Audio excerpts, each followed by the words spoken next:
वो परमेश्वर जो काम दिया है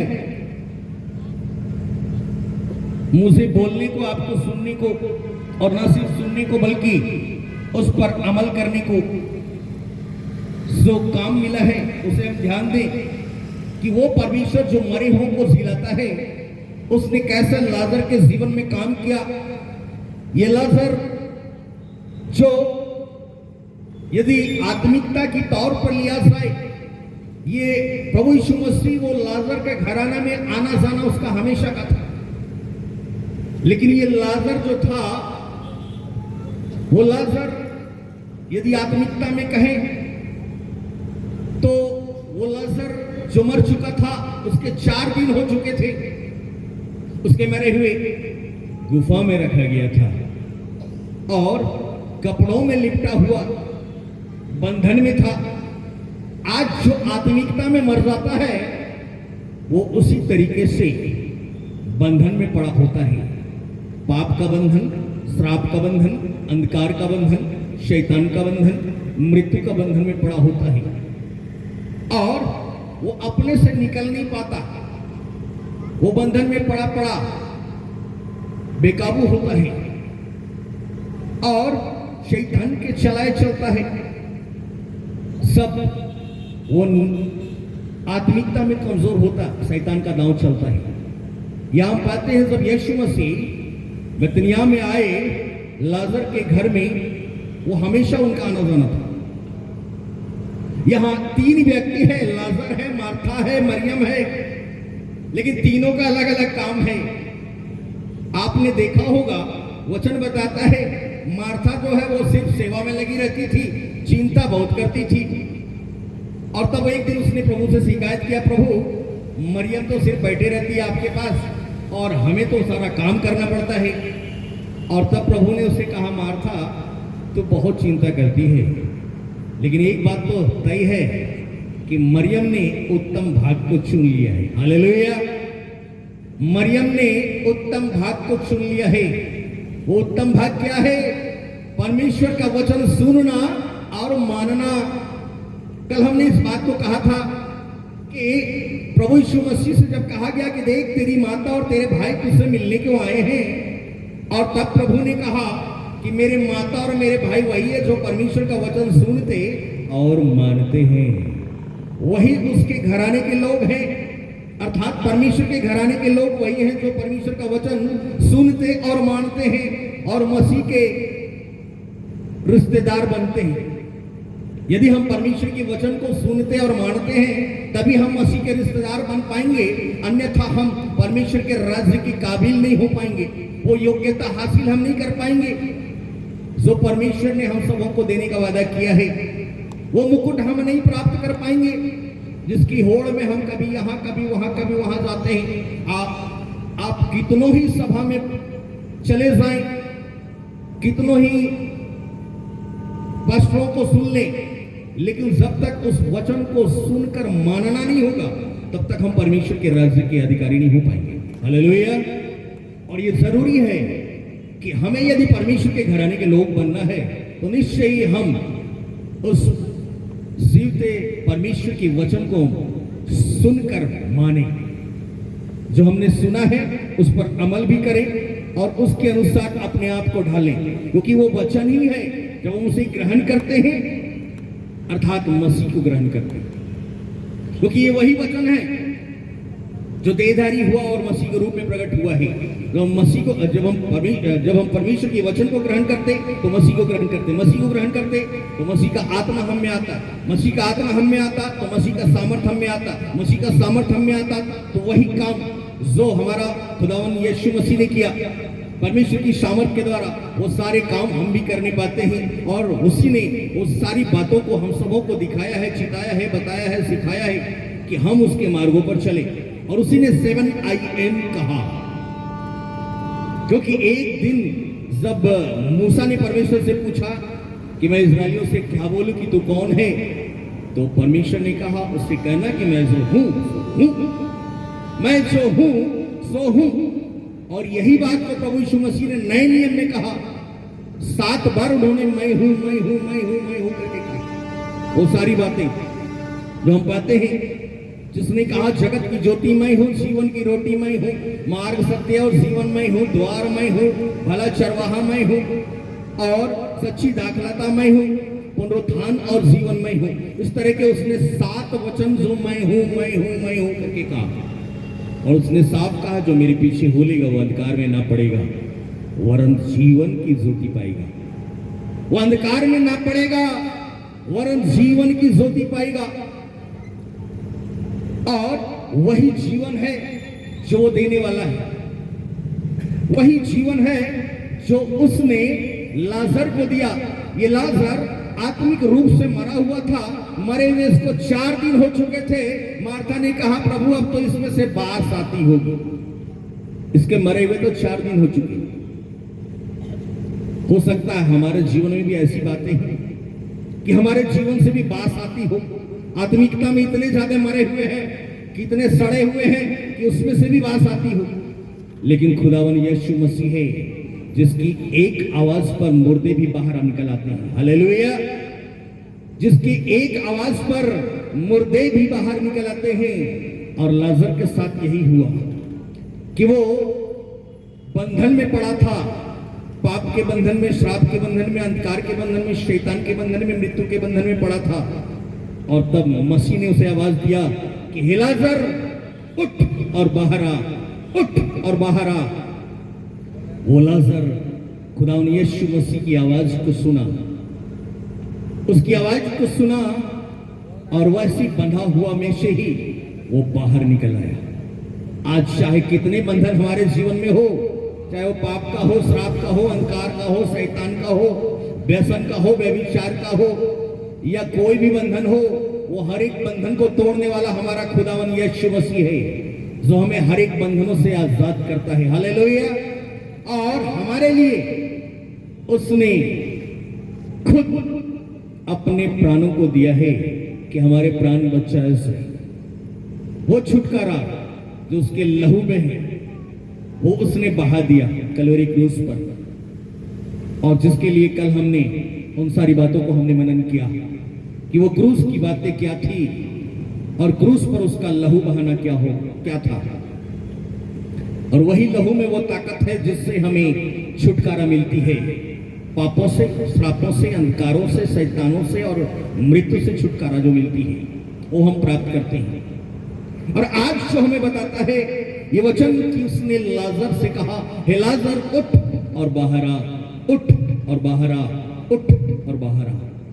लाजर ने उसकी आवाज को सुना और वो बाहर निकल आया। आज यहां पाते हैं कि यदि हम उसी लाजर की नहीं अपने जीवन को बचाना चाहते, चाहे वो किसी रीति से बंधन में हो या किसी रीति से सड़ा हुआ हो, चाहे बास आती हो, 4 दिन का हो या 4 महीने का हो या 4 साल का हो। मेरा जीवन सड़ा हुआ 26 साल का था। मुझ जैसे लाजर को प्रभु ने एक आवाज दी और ये लाजर बाहर निकल आया। हालेलुया। 26 साल हर एक बंधन में पड़ा था। हड़िया, दारू, पान, बीड़ी, सिगरेट, गांजा, चीलम, छुरा, चाकू, बम, पिस्तौल सब में थे। हर एक पाप जो हमने किए जिसका वर्णन नहीं किया जा सकता, क्योंकि वो पाप जो है वो या तो हम जानते हैं या मेरा खुदावन जानता है।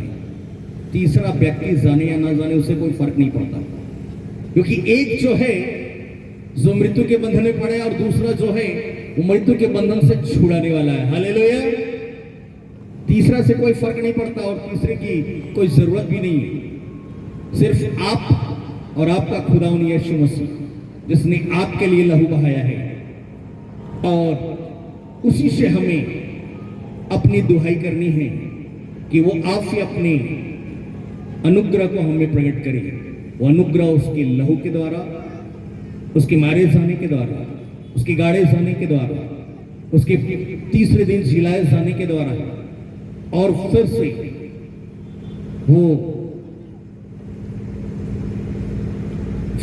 आने की बात जो उसने कहा है उसके द्वारा।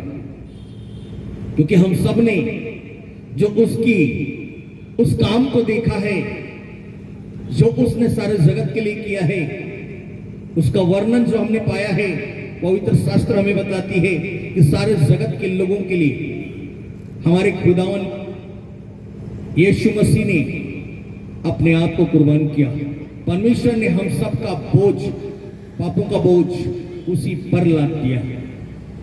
वो सारे जगत के पापों का बोझ लेकर खुद सूली पर चढ़ गया कि हमें सूली पर ना चढ़ना पड़े, हमें प्राण न गंवाने पड़े, हमें वो आग और गंधक के झील में न जाना पड़े, जहां रोना और दांत पीसना है, जहां सिर्फ और सिर्फ कष्ट है, सिर्फ और सिर्फ रोना है, सिर्फ और सिर्फ कल्पना है।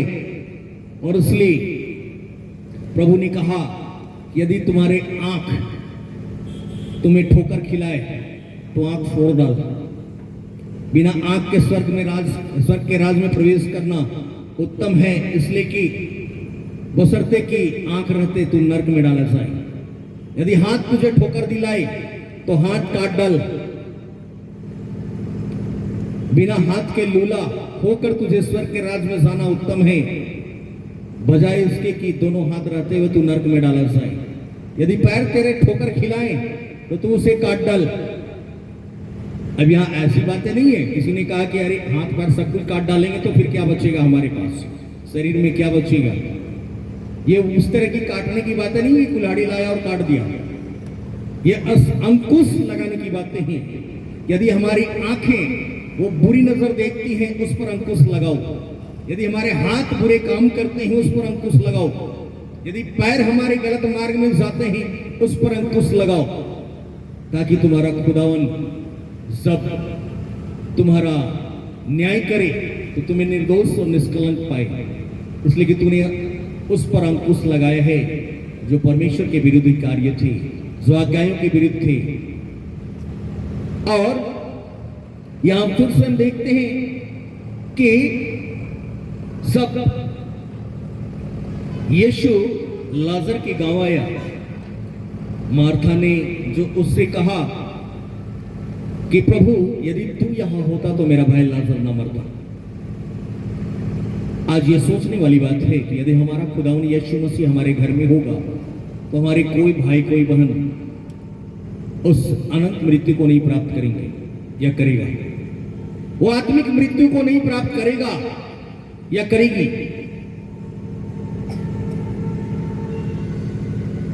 और जब मसीहा हमारे बीच में होगा, हमारे परिवार में होगा, हमारे घराने में होगा, तो निश्चय ही हर कोई उस उद्धार को देखेगा। हालेलुया। हर कोई उस काम को देखेगा जो मसीह ने अपने नाम के लिए करने को कहा है, जो परमेश्वर ने अपने नाम के निमित्त करने को कहा है, उन सारे काम को देखने पाएगा। यही बातें हम पाते हैं जब मूसा ने परमेश्वर से कहा कि मुझे अपना तेज दिखा, मुझे अपना सामर्थ दिखा, और तब परमेश्वर ने उससे कहा कि तेरे नाम मेरे चित्त में बसा है, तेरे नाम मेरे चित्त में बसा है, और मैं तुम्हें अपने नाम के निमित्त अपनी सारी भलाई दिखाऊंगा। सुन, यदि तू उस चट्टान में खड़ा हो। निर्गमन की पुस्तक 33 अध्याय उसके 17 पद से 23 पद में उन सारी बातों को हम पाते हैं जहां परमेश्वर और मूसा की बातें हैं। जहां मूसा ने कहा कि मुझे अपना तेज दिखा, मुझे अपना सामर्थ दिखा, इजरायलियों के बीच मैं जाता हूं, मुझे अपना सामर्थ दिखा ताकि मैं उन्हें बताऊं कि तू कौन है, कैसा है और क्या कर सकता है, और अपनी सारी भलाई। परमेश्वर ने कहा मैं अपनी सारी भलाई तेरे सन्मुख रहते हुए दिखाऊंगा।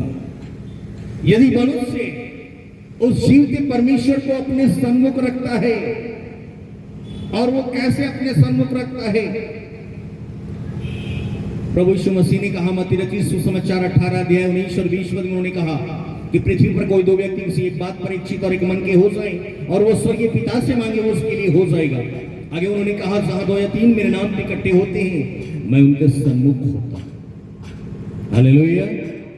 जब 2 या 3 हम उस जीवते परमेश्वर के नाम पे इकट्ठे होते हैं, वो परमेश्वर हमारे सन्मुख होता हमारे निकट होता, हमारे सामने होता, और तब वो अपनी सारी भलाई को दिखाता है, सारी अच्छाई को दिखाता है, जो उसका गुण है, जो उसकी सामर्थ्य है, जो उसका काम है, जो उसका वचन है, क्योंकि वही है जो अपने वचन को पूरा करने को जागृत है। यिर्मयाह 1:12 में उन्होंने कहा कि मैं अपने वचन को पूरा करने को जागृत हूं। उसका वचन कभी टलता नहीं। आकाश टल जाएंगे, पृथ्वी टल जाएंगे, मगर मेरी करुणा की वाचा नहीं टलेगी। यशायाह 54:10। और फिर वही परमेश्वर है जो साफ साफ शब्दों में कहता है कि यशायाह की पुस्तक और उसके 44 अध्याय और उसके 26 पद, और अपने दास के वचन को पूरा करता और अपने दूतों की युक्ति को सफल करता हूं। जो यरूशलेम के विषय कहता है वह फिर बसाई जाएगी, और यहूदा के नगरों के विषय में वे फिर बनाए जाएंगे, और मैं उनके खंडरों को सुधारूंगा। वो जीवित परमेश्वर जो हर एक खंडर बने हुए व्यक्तियों को सुधारता और सुधारना जानता है, वो अच्छों को सीधा करना जानता है। हम जैसे चंडालों को जब पास्टर बना सकता है तो दूसरे को क्यों नहीं बना सकता? वो जिंदा खुदावन यीशु मसीह है जो सारी बिगड़ी को बनाने वाला है, मुर्दों को जिलाने वाला है। जिसने लाजर को मरे हुए में से जिलाया, वो हम सबको भी जिलाने वाला है। हर एक पाप के बंधन से, श्राप के बंधन से, मरे हुए कामों से। और वही है जिसने लूका की किताब उसके 7 अध्याय 12 से 15 में पाते हैं, 9 नगर में एक जवान था जो मर गया था। लोग उसकी अर्थी को लेकर जा रहे थे। 9 नगर की विधवा जो है उसका एकलौता बेटा था, और लोग उसकी अर्थी को लेकर जा रहे थे। और तब हम पाते हैं कि वहां यीशु जो गुजर रहे थे उसने कहा कि हे जवान उठ, हे जवान उठ। और फिर वो क्यों, उसने क्यों कहा उठ?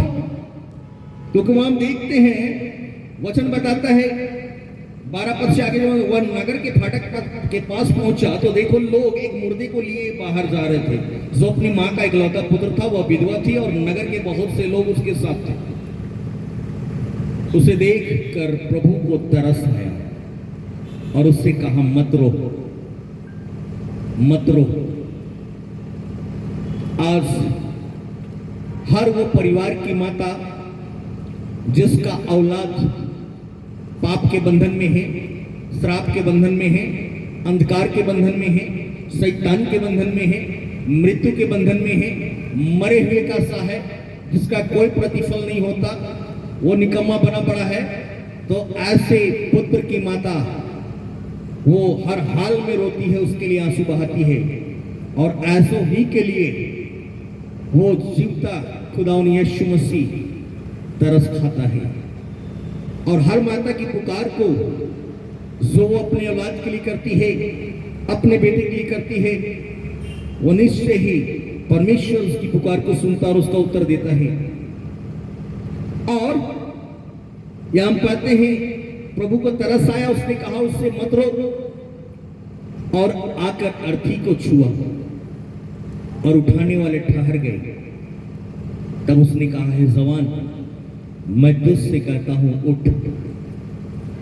और तब वह मुर्दा उठ बैठा और बोलने लगा, और उसने उसे उसकी मां को सौंप दिया। प्रभु में प्रियो, वो जीवता परमेश्वर का इकलौता पुत्र यीशु मसीह, जिसने आप ही वो वचन उससे कहा कि हे जवान उठ, उसने अर्थी को छुआ और वो जवान उठा। न सिर्फ उठा बल्कि बोलने लगा। क्या बोलने लगा? वो बोलने लगा। वो क्या बोलने लगा? जैसा कि मैं आज से 18 साल पहले जो पाप के बंधन में मरा हुआ था, पड़ा हुआ था श्राप के बंधन में, अंधकार के बंधन में, वो जीवता परमेश्वर का इकलौता पुत्र यीशु मसीह, जिसने हमसे कहा उठ, और हमें उसने मरे हुए में से उठाया, मरे हुए में से जिलाया, और ये मुर्दा आज बोल रहा है, तो उसी की बदौलत है। हालेलुया। ऐसा ही वो जीवता परमेश्वर अपने इकलौते पुत्र के द्वारा हर एक मुर्दे को जिंदा करना चाहता है, जो चाहे आत्मिक रूप से मरे हो, पाप के बंधन में, श्राप के बंधन में, अंधकार के बंधन में, शैतान के बंधन में, मृत्यु के बंधन में पड़े हो। निश्चय ही वो खुदावन यीशु मसीह हर एक को उठाना चाहता है, हर एक को जिंदा करना चाहता है, क्योंकि वो आज भी जिंदा है, और हर उस मरे हुए को उठाना चाहता है, ताकि वो उठे और बोले, अर्थात उसी की वाणी बोले जो परमेश्वर की वाणी है, परमेश्वर का वचन है। मुर्दा उठ बैठा और बोलने लगा, और उसके प्राण आए। यहां हम पाते हैं फिर से उसी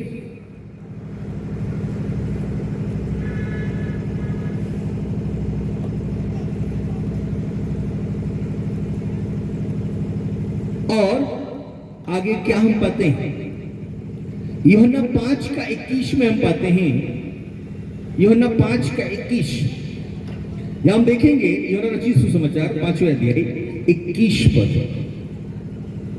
जहां वचन कहता है, क्योंकि जैसा पिता मरे हुओं को उठाता और जिलाता है, वैसा ही पुत्र भी जिन्हें चाहता है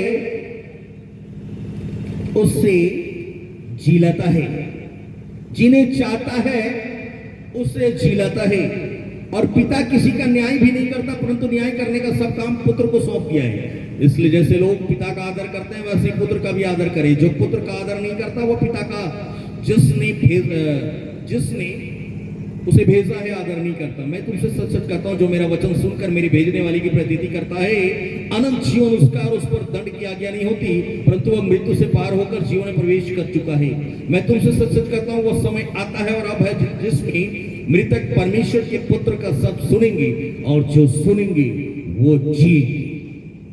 परमेश्वर के पुत्र का शब्द सुनेंगे, और जो सुनेंगे वो जिएंगे, क्योंकि जिस रीति से पिता अपने आप में जीवन रखता है, उसी रीति से उसने पुत्र को भी यह अधिकार दिया है कि वह अपने आप में जीवन रखे, और उसे न्याय करने का भी अधिकार दिया है, इसलिए कि वह मनुष्य का पुत्र है। इससे अचंभा मत करो, क्योंकि वह समय आता है कि जितने कब्रों में है उसका शब्द सुनकर निकलेंगे।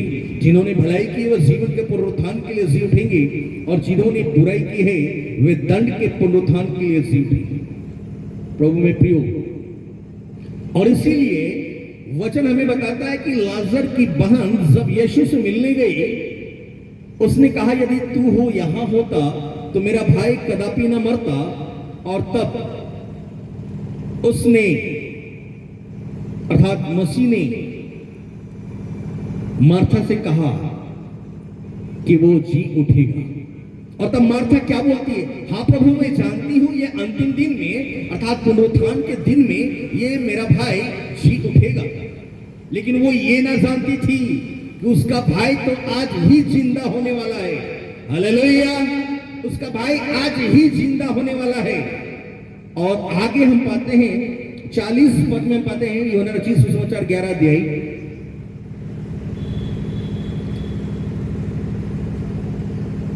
जहां वचन बताता है,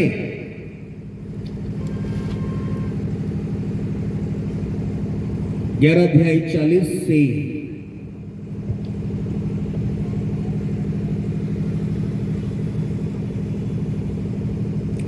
हाँ, यहां पाते हैं, बल्कि कुछ पहले ही अगर हम देखेंगे, यहां पर हम पाते हैं 38 पद से, यीशु मन में फिर बहुत ही उदास होकर कब्र पर आया। वह एक गुफा थी और एक पत्थर उस पर धरा था। यीशु ने कहा, पत्थर को उठाओ। उस मरे हुए की बहन मार्था उससे कहने लगी, हे प्रभु, अब तो उसमें से अब तो दुर्गंध आती है, क्योंकि उसके मरे 4 दिन हो गए। यीशु ने उससे कहा, क्या मैंने तुझसे ना कहा था कि यदि तू विश्वास करेगी तो परमेश्वर की महिमा को देखोगे। प्रभु में प्रियो, आज यदि हम उस जीवते परमेश्वर पर, उसके वचन पर, उसके इकलौते पुत्र पर विश्वास करेंगे तो निश्चय ही उसकी महिमा को आज ही आज देखेंगे। हालेलुया। वो जीवता परमेश्वर जिसका वचन जो कभी न टलने वाला, उसके इकलौते पुत्र का सामर्थ जो कभी न खत्म होने वाला, उसके लहू की सामर्थ जो हर एक पापों को क्षमा करने वाला और उसके मरे हुए को जिलाने वाला सामर्थ, वो हर किसी में काम करता है और करेगा। यदि हम उसी विश्वास के साथ उस पर यकीन करेंगे, उसके वचन पर, उसके सामर्थ पर, उसके हर एक कार्यों पर, तो निश्चय ही उसके काम को हम अपने जीवन में देखने पाएंगे। और इसी बात को उसने कहा मार्था से कि मैंने ना कहा था कि यदि तू विश्वास करेगी तो परमेश्वर की महिमा को देखोगी। और उसने देखा, लाजर से कहा है लाजर उठ और बाहर आ, उठ और बाहर आ, उठ और बाहर आ। और उस लाजर ने उस जीवते परमेश्वर के इकलौते पुत्र की आवाज को सुना और बाहर आ गया। उसने आवाज सुनी और बाहर आया। आज यदि हम उस जीवते परमेश्वर की आवाज को सुनते तो निश्चय ही हमें से हर एक जो चाहे लाजर के नाई मरे हुए 4 दिन हो या 40 साल हुए हो, वो निश्चय ही उस कब्र में से बाहर निकल आएगा। हालेलुया। चाहे हमारे भाई हो, बहन हो, चाहे वो कितनों बंधन में पड़े हो, गुफा में पड़ी हो, निश्चय ही वो बाहर आएगा। क्योंकि परमेश्वर का वचन जो कभी झुठलाता नहीं और कभी वो यूं ही बेकार नहीं चला जाता। क्योंकि परमेश्वर का वचन जिस तरह से पानी सिंचती है, यशायाह नबी की पुस्तक में बताता है कि जिस तरह से पानी जो सिंचती है, उसी तरीके से परमेश्वर का वचन है कि वो यूं ही बेकार नहीं चला जाता, वो अपने काम को पूरा करके ही वो आता है। जिस काम के लिए भेजा गया है उसी काम को पूरा करके आता है। और आगे हम देखेंगे यूहन्ना 10:10 में प्रभु यीशु मसीह ने क्या कहा कि चोर चोरी करने का हाथ लगाने और नष्ट करने को आता है, मैं इसलिए आया कि वे जीवन पाए और बहुतायत का जीवन पाए। वो चोर वही इब्लिस है, वही पुराना अजगर है जो अदन वाटिका से परमेश्वर के लोगों को बहकाता और उसके हर एक अच्छाइयों को चुराता चलाया है। अर्थात परमेश्वर के आत्मिक फल, आत्मा के फल, जिसमें पाते हैं गलाती की पुस्तक 5 अध्याय 22 और 23 पद में, प्रेम, आनंद, मेल, धीरज, कृपा, भलाई, विश्वास, नम्रता और संयम। इन सारी बातों को ही वो शैतान, वो चोर, वो इब्लिस वो चुराता है ताकि लोग परमेश्वर का विरोधी बन जाएं और शरीर के कार्य में लिप्त हो जाएं। अर्थात क्रोध, विरोध, फूट, विधर्म, डामत, कल्पन, लीला, कीड़ा आदि में वो लिप्त हो जाएं और परमेश्वर के राज्य के अधिकारी न बनने पाए। और यही तो आदिकाल से वो चोर करता है कि हमारी हर एक अच्छाइयों को चुराता है और परमेश्वर का विरोधी बनाता है कि हम परमेश्वर के राज्य से वंचित हो जाएं। लेकिन हमारा उद्धारकर्ता यीशु मसीह जिसने जो नई वाचा का मध्यस्थ बना, वो निश्चय ही हमें परमेश्वर के निकट लाने के लिए बना है। और इसलिए उसने अपने आप को कुर्बानी दी, इसलिए कि उसका लहू जो है हमारे सारे पापों को मोक्षण करे, अर्थात हर एक पापों से हमें छुटकारा दे और परमेश्वर के राज्य में शामिल होने के लायक बनाए। अर्थात वो पवित्रता, वो धार्मिकता प्रदान करे जिसके बिना कोई कदापि प्रभु को ना देख पाएगा। इब्रानी 12 अध्याय उसके 14 पद बतलाते हैं कि उस पवित्रता के खोजी हो जिसके बिना कोई कदापि प्रभु को ना देख पाएगा। वही पवित्रता, वही धार्मिकता आज हमें प्राप्त करने की जरूरत है। और वो धार्मिकता, वो पवित्रता सिवाय यीशु मसीह के और कोई नहीं दे सकता। हालेलुया। क्योंकि दूसरा कोई उपाय ही नहीं बना है इस जगत में कि उसके द्वारा वो पवित्रता और वो धार्मिकता प्रदान किया जाए। दूसरा कोई ऑप्शन नहीं सिवाय यीशु मसीह के, और वही है सो मरे हुओं में से जिलाता है। दूसरा कोरिन्थ 1:9 क्या कहता है पौलुस वही बताता है कि हमें तो कोई आशा नहीं थी और हम तो सोचे कि मृत्यु की आज्ञा हो चुकी, हमें तो मर ही जाना है। लेकिन वो कहता क्या है पहला कोरिन्थ 9 बल्कि 8 पद से भी हम देखेंगे। पहला कोरिन्थ पहला अध्याय 8 और 9 पद। हे भाइयों, हम नहीं चाहते कि तुम हमारे उस क्लेश से अनजान रहो जो आसिया में हम पर पड़ा था, कि ऐसे भारी बोझ से दब गए थे जो हमारी सामर्थ से बाहर था, यहां तक कि हम जीवन से भी हाथ धो बैठे थे। वरन अब हमने अपने मन में समझ लिया था कि हम पर मृत्यु की आज्ञा हो चुकी है, कि हम अपना भरोसा ना रखें, वरन परमेश्वर का जो मरे हुओं को जिलाता है, उसी ने हमें ऐसी बड़ी मृत्यु से बचाया और बचाएगा। और उससे हमारी यह आशा है कि वह आगे को भी बचाता रहेगा। पौलुस इसी बात को बतलाता है, वो पौलुस जिसने मसीह के प्रकाशन को नजदीक से देखा। जिस प्रकार दाऊद ने परमेश्वर को जाना, जांचा, परखा और उसका बखान किया है, उसी प्रकार से प्रेरितों में पौलुस जो है वो करीब से जाना है मसीहा को, करीब से जाना है, उसने महसूस किया है मसीह को। और इसलिए वो कहता है कि मसीह मुझ में जीवित है, मसीह मुझ में जीवित है, अर्थात मसीह के कार्य मुझ में जीवित है, मसीह मुझ में जीवित है। गलती 2:20 कहता है कि मसीह मुझ में जीवित है।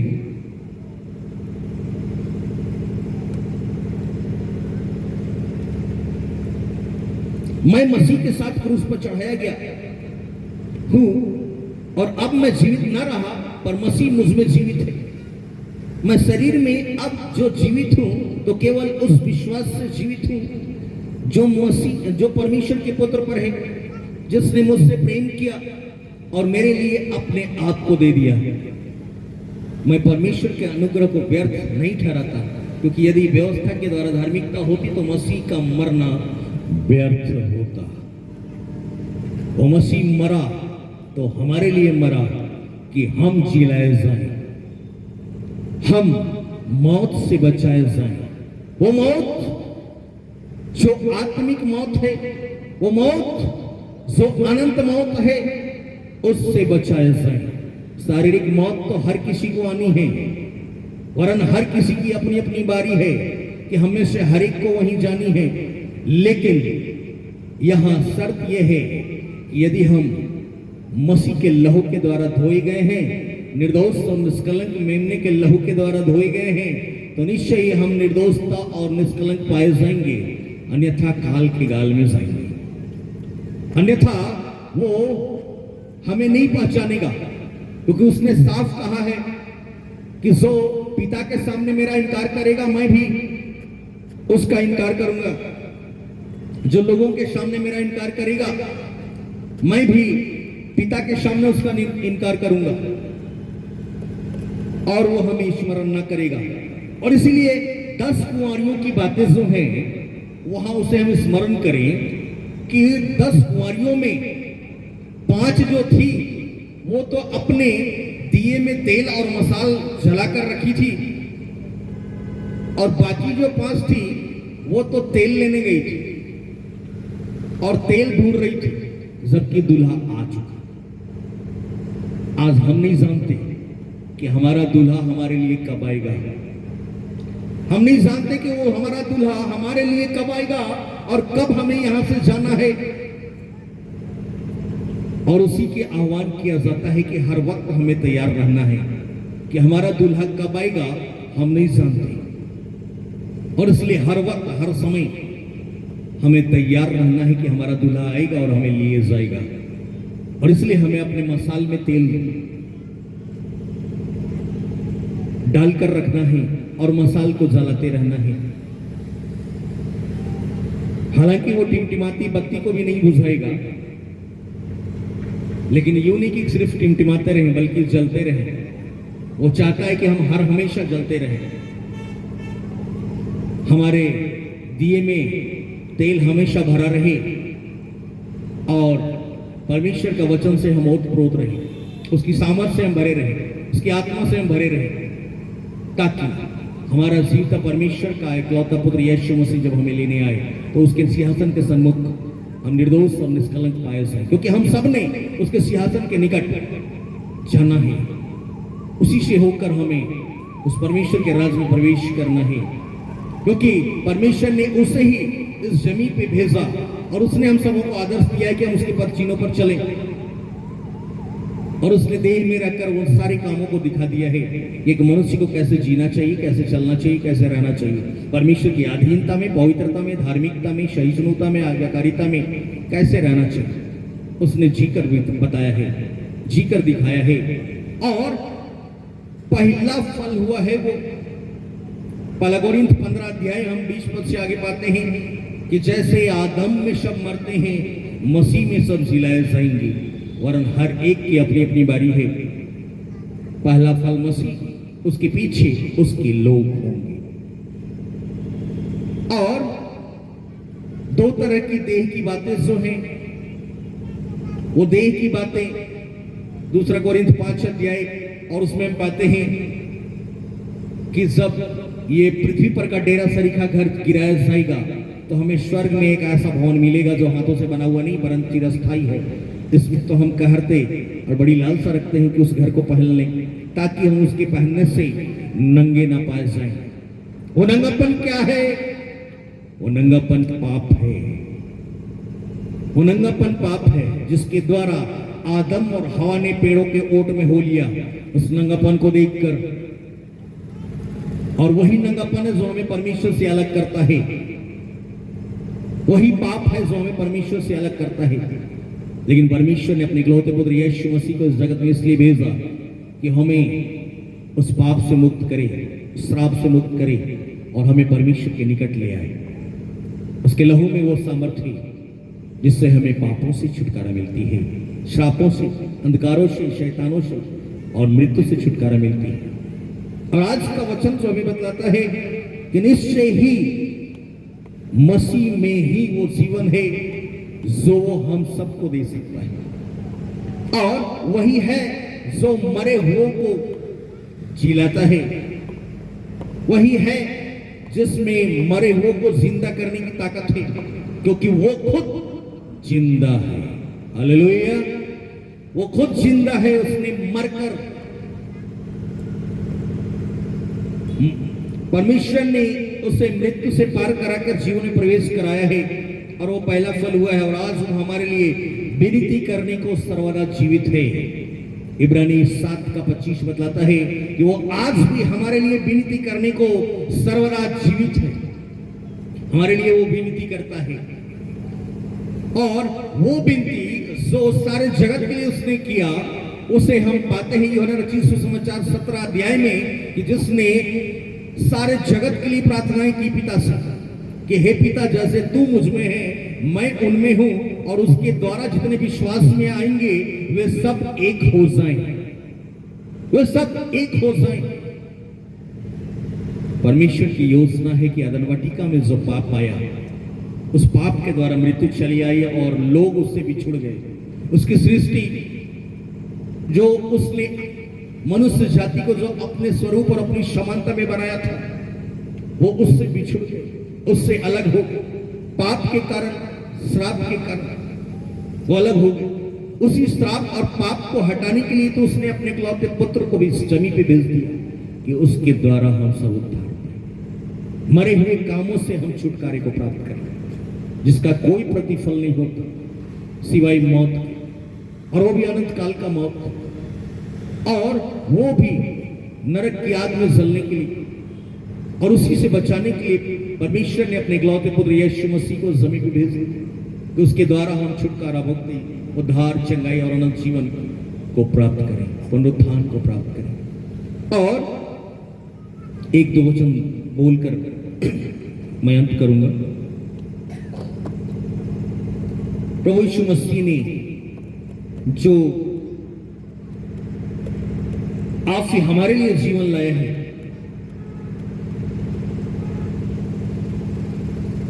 पहला यूहन्ना 5 अध्याय और उसके 11 और 12 पद में हम देखें जहां परमेश्वर का वचन हमें बतलाता है,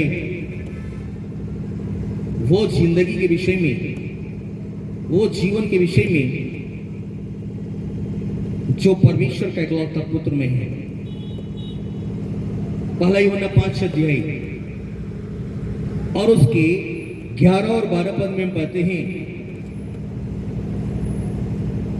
और वह गवाही यह है कि परमेश्वर ने हमें जीवन दिया है और यह जीवन उसके पुत्र में है।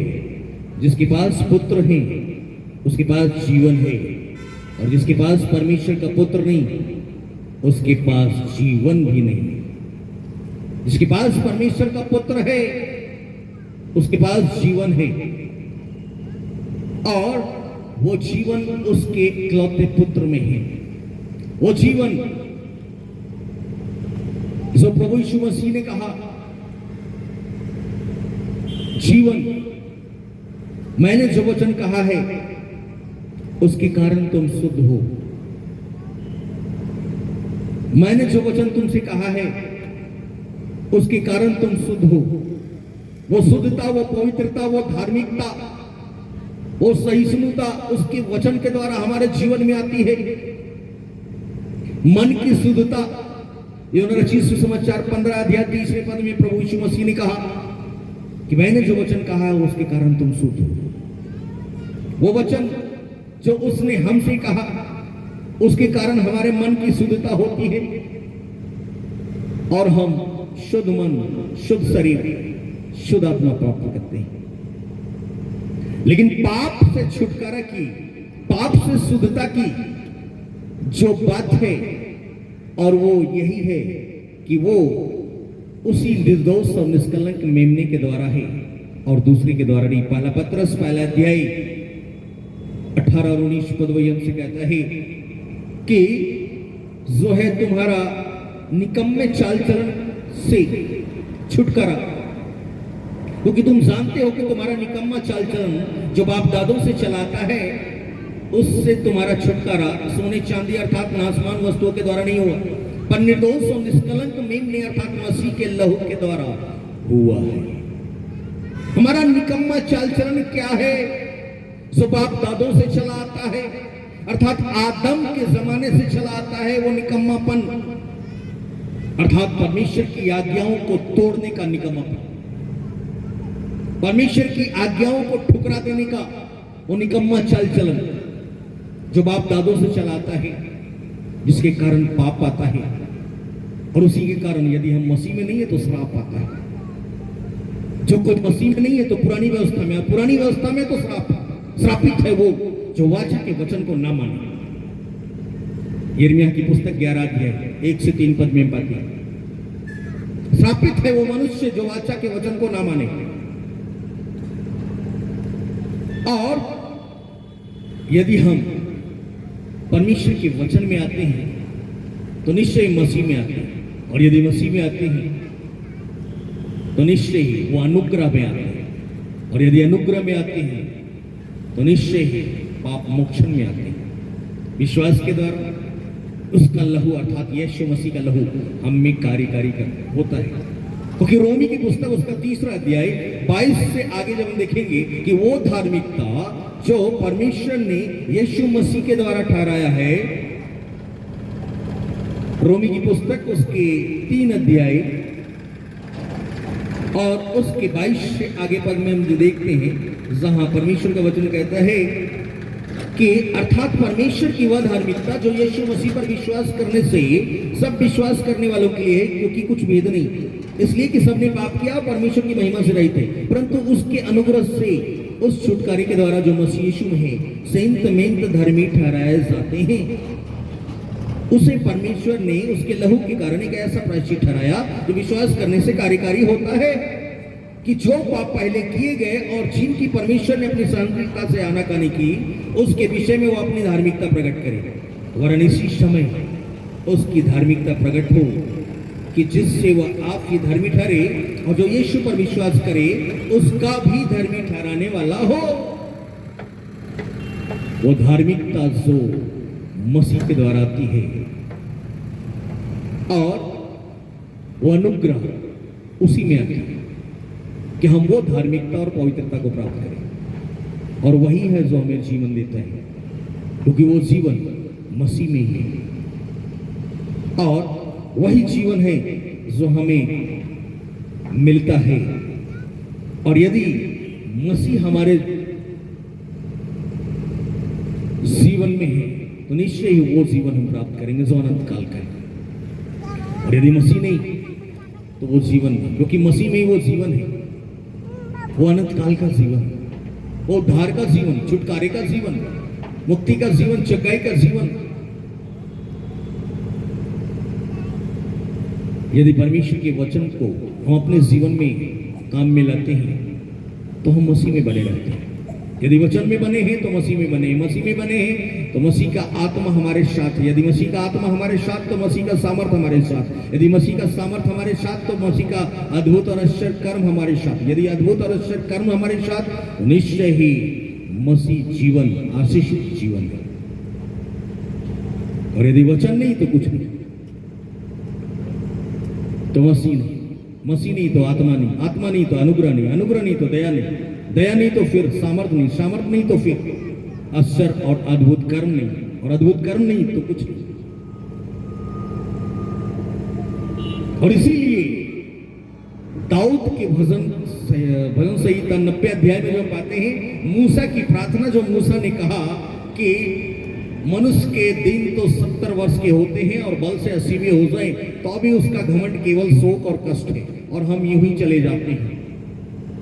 और फिर वो कहता है कि हमें दीन गिरने की समझ दे कि हम बुद्धिमान हो जाए, अर्थात एक एक दिन हम परमेश्वर के अनुसार जिए, मसीह के अनुसार जिए, ताकि हमारा जीना सफल होने पाए। वरना यूं ही रूटीन की जिंदगी है, आए थे चले गए, कुछ नहीं कर पाए। और मसीह के न्यायासन के सामने जब हम खड़े होंगे तो मसीह कहेगा कि हमारे लिए क्या किया, वचन के लिए क्या किया, धर्म के लिए क्या किया, परमेश्वर के लिए क्या किया, क्या जवाब देंगे? नहीं, रूटीन किया, रूटीनल जिंदगी। चर्च जाना है, चर्च में सोना है, उपदेश लंबा हो गया तो सोना है, और दाएं बाएं देखकर यही करना है। ईर्ष्या, क्रोध, विरोध, फूट विधर्म, पड़ोसी से भी प्रेम नहीं। और रूटीन का जिंदगी, जैसे आए थे वैसे ही चले गए, पाप में आए थे पाप में ही चले गए, तो फिर परमेश्वर के राज्य में कोई स्थान नहीं। क्योंकि हमारा वो यकीन ही नहीं है कि यीशु का लहू हमें शुद्ध कर सकता है, पवित्र कर सकता है, तो फिर हमारा जीना बेकार है। मैं भी वैसे ही जीवन जीता था, नहीं जानता था कि कोई परमेश्वर भी है, नास्तिक का जीवन। लेकिन मेरे को पावर चाहिए था कि कोई पावर आ जाए। बहुत कुछ पावर के चक्कर में बहुत कुछ किया, लटपट, जादू टोना, तंत्र मंत्र सब किया, सिद्धि विद्धि सब, कुछ नहीं। मानव खोपड़ी में भात खाया, कुछ नहीं। अवघड़ों के साथ दोस्ती की, गांडा, ताबीज, दुनिया भर का रुद्राक्ष और स्फटिक और ये सियार सिंह, बंदर हड्डी, ये सब लेकर चला, कुछ नहीं। अंत में वही आया जो मसीह का लहू ने किया। जीवन अगर बदला तो मसीह के लहू के द्वारा बदला। जिस रात मेरी प्रायश्चित हुई, रात के 8 बजे से लेकर सुबह 5 बजे तक हमारे पाप धोए गए। हर एक पाप जो मैंने बचपन से लेकर जवानी तक किए थे, हर एक पाप को परमेश्वर दिखाता गया और उसके बदले में आंसू बहाता गया। आत्मा रुलाता गया, आंसू बहते गए। अंत में सुबह 5 बजे भोर जब हुई, तब जाके पाप का सिलसिला खत्म हुआ, पश्चाताप का सिलसिला खत्म हुआ और अनुग्रह का सिलसिला जारी हुआ।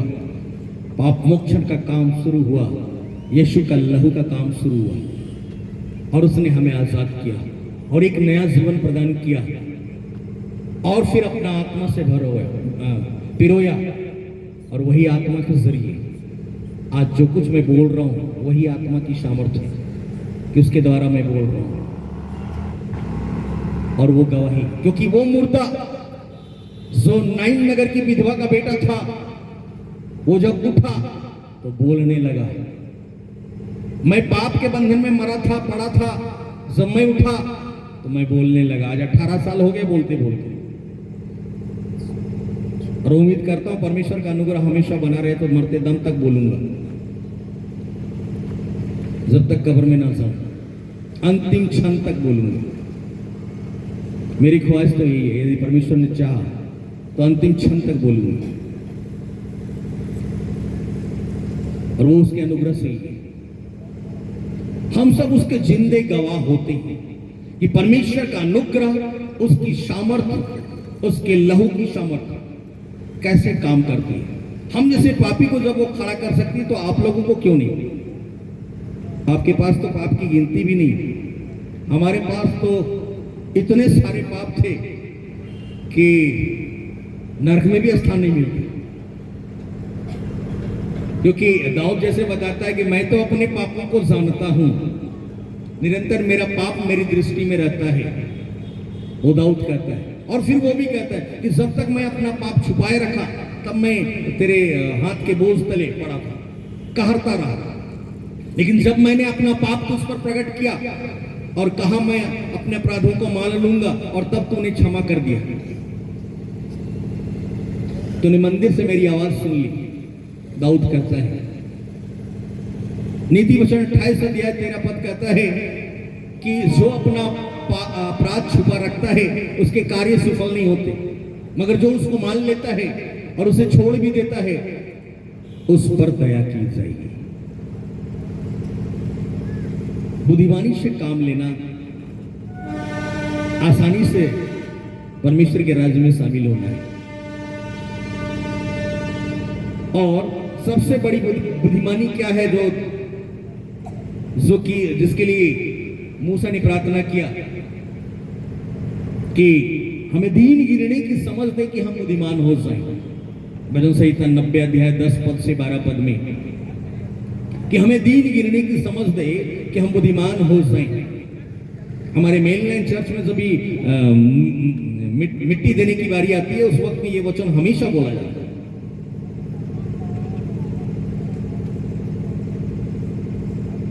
कि हमारे जीवन के दिन तो 70 वर्ष के होते हैं, बल से चाहे 80 भी हो जाएं, फिर भी हमारा घमंड, शोक और क्लेश है और हम यूं ही चले जाते हैं। और फिर वो कहता है हमें दिन गिनने की समझ दे कि हम बुद्धिमान हो जाए। अर्थात एक एक दिन हम परमेश्वर के वचन के अनुसार जिए, परमेश्वर की आज्ञाओं के अनुसार जिए, और हमारा जीना सफल होने पाए और इस जमीन पे 100 गुना प्रतिफल और परलोक में अनंत जीवन को प्राप्त करें। हालेलुया।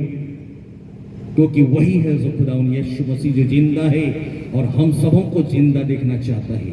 मरे हो जैसे नहीं, लाजर के जैसे मरे हुए नहीं कि 4 दिन हो चुके थे, बास भी आ रही थी, दुर्गंध आ रही थी, लेकिन फिर भी लाजर ने जो किया कि उसने मसीह के वचन को सुना और मुर्दों में से बाहर निकल आया, गुफा में से बाहर निकल आया।